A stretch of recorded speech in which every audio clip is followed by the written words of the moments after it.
हमारी संस्कृति, हमारे संस्कार सदा रहें हमारे साथ। सब्सक्राइब करें तिलक। कई तरीके की एलईडी लाइट्स आपके घर और ऑफिस के लिए। GR LED lights, make India bright. विवाह और विदाई के बीच का यह समय तीखे तीर की तरह है।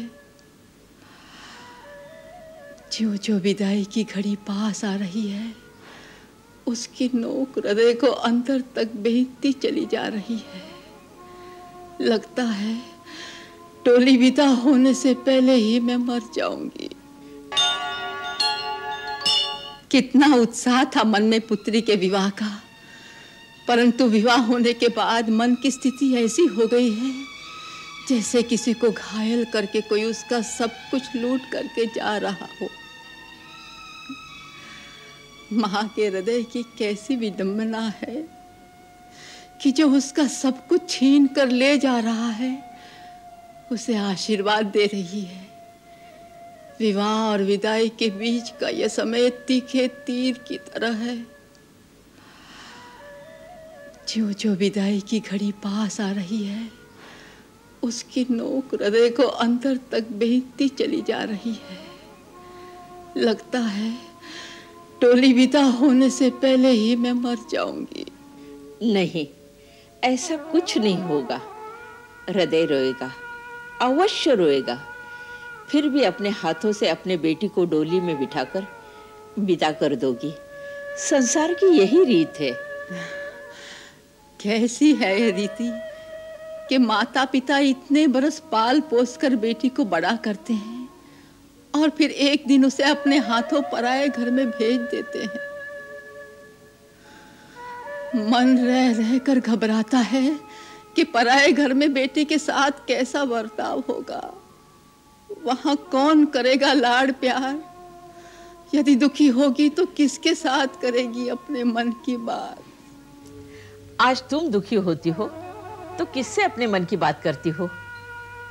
अपने पति से ना। और किससे करूंगी अपने मन की बात? परंतु जिस दिन तुम्हारी डोली उठी थी, तुम्हारी माता भी यही सोचती थी कि सुनैना पराए घर में किससे अपने मन की बात करेगी। देख लो, आज तुम्हें इस घर पर, इस परिवार पर, अपने पति पर कितना गर्व है। यही आशीर्वाद अपनी बेटियों को दो महारानी, कि वो भी तुम्हारी तरह अपने अपने पति के साथ सुखी रहे। उन्हें हंसकर विदा करो महारानी सुनैना। यही तो कठिन है गुरु माता। माँ का हृदय ज्ञान की भाषा नहीं समझता, केवल ममता का मोह जानता है। तुम ऐसा सोच रही हो महारानी? तुम तो राजा जनक की पत्नी हो, जिसका पति सांसारिक माया को जीतकर विदेह कहलाता हो। उसकी रानी ऐसे अधीर हो जाए, ये उचित नहीं लगता।